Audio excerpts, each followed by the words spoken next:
Aye, we give you the facts. It's not what you think. Popeye Newsling, Young King, 1 yard, bless. Good morning, Popeye. Grandma watch Popeyes every morning and every night. Greetings, viewers and subscribers. Now, later on today, we'll be coming up with the news roundup. Stand by for that. On this channel, we aim for truth, even if we are going to contradict anything that we might have said before. Our main aim is to find out the truth and bring it to you. So hear this now. Once I start this story, I am not going to break because it is very, very interesting. So hit on the love button from now. Also, share the video. Last week, Wednesday, I carried an interview with Mr. Clive Williams.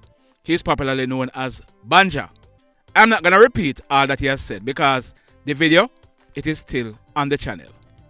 There is the thumbnail for that video.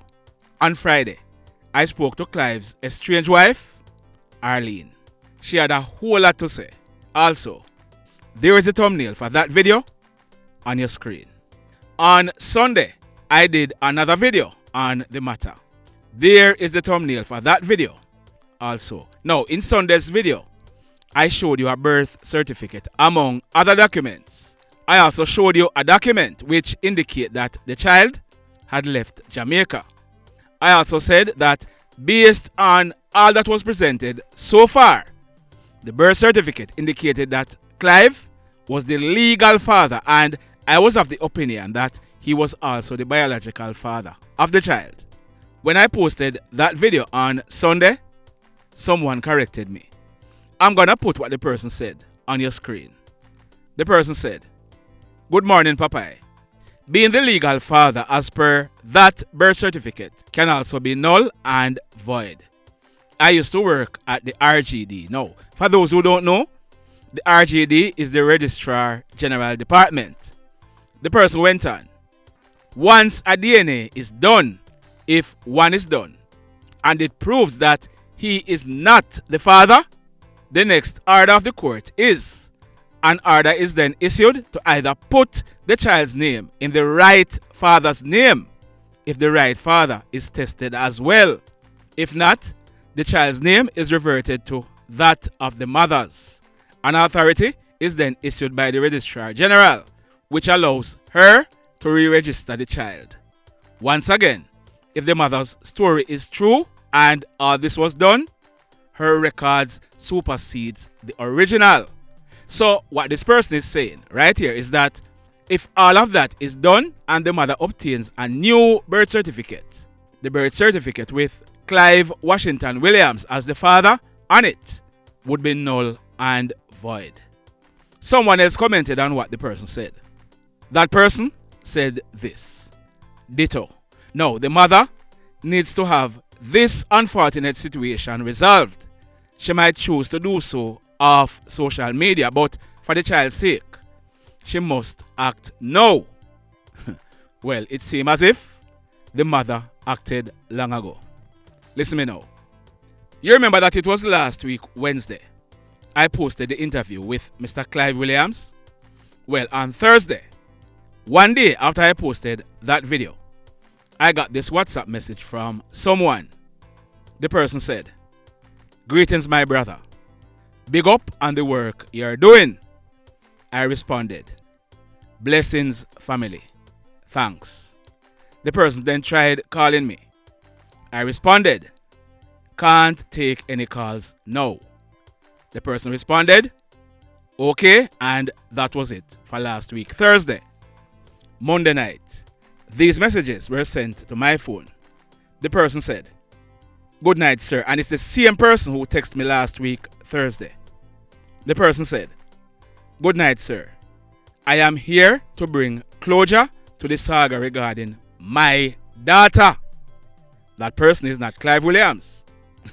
The person went on, "I am the police officer made mention of in the previous video." The person then said, "Here is a copy of the DNA result." So as you know, I had taken Monday and Tuesday off to sort out a few issues. I got up early this morning and I was doing some research for my stories today, when I saw the messages from the person. I did my research and I found out that yes, he's a police officer, and I found out who he was. I also found out that he was working in the parish of Westmoreland around the time that this lady got pregnant. So I responded to the person at minutes to 2 o'clock this morning. I said, "Good morning. Whoa.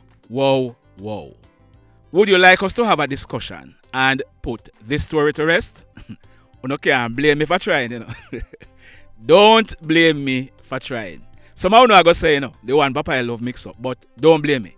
I'm just trying to do the work. I know how best to do it. All right? So the person responded, "Good morning to you as well, my brother. I rather not indulge in this back and forth gossip for various reasons. And I must tell you, based on my research, I understand what Squad is saying." He went on to say, "However, I respect the fact that you are interested in uncovering the truth about Mr. Williams' claims. And for that, I have decided to get involved and send the DNA results." So the first DNA result he sent to me, it had a lot of markings. Apparently, he did not want certain information on the document to expose, and I understand why. So I responded, "Okay, I understand. I know you well, because yes, I know him." I then said, "Could you send me the DNA result without the markings? I will cover what is to be covered. With your markings, people are gonna think it's fake. I will cover all that you have covered. I know you are Ruan X and you are in X, and I wouldn't do anything to compromise you." Squaddy then laughed and responded, "You have done your research, I see." I responded, "I always do that. Because trust me when I tell you, I always do my research. And may I talk about some serious research." Squaddy also went on to say this, "For the records, I have been in my child's life and she knew I am her father." He then closed off by saying this, "I hope Mr. Williams get the satisfaction he sets out to achieve, but I am almost certain it's not to reunite with the child because of the profound love he claimed to have for the child." Are you understanding what Squaddy is saying? Now, on your screen is a copy of the DNA result. Testing was done at a lab in Florida on July 20, 2021. The DNA result is saying, based on DNA results of 22 genetic systems listed, and I will soon show you the 22 genetic systems they are talking about. It says, based on the results of the 22 genetic systems listed, Ruan X, that is the policeman, cannot be excluded as the father of the child, as determined by obligate paternal allele at all these systems. It goes on. The relative chance of paternity is 99.999% as compared to an untested, unrelated man in the African population. Do you understand what that is saying? So if you look on the screen, those are the 22 genetic systems that the DNA results are based on. The director for the lab, he certified the document. He said, "I hereby certify that the above testing was conducted according to currently accepted medical standard, and the results and conclusions, including the probability of paternity, were verified and are correct as reported." This result was also sworn and subscribed to before a notary public, and I might add, swearing to a document in front of a notary public in the USA, you are doing so under the penalty of perjury. So let's go back to what the former RGD employee said. It's on your screen. The person said, "Him, that's Clive Williams, being the legal father, as per birth certificate, can be null and void. I used to work at the RGD. Once DNA is done, if one is done and it proves he is not the father, the next order of the court, an order is then issued to either put the child's name in the right father's name. If the right father is tested as well, according to the DNA result that I just read, the biological father was also tested. The person went on.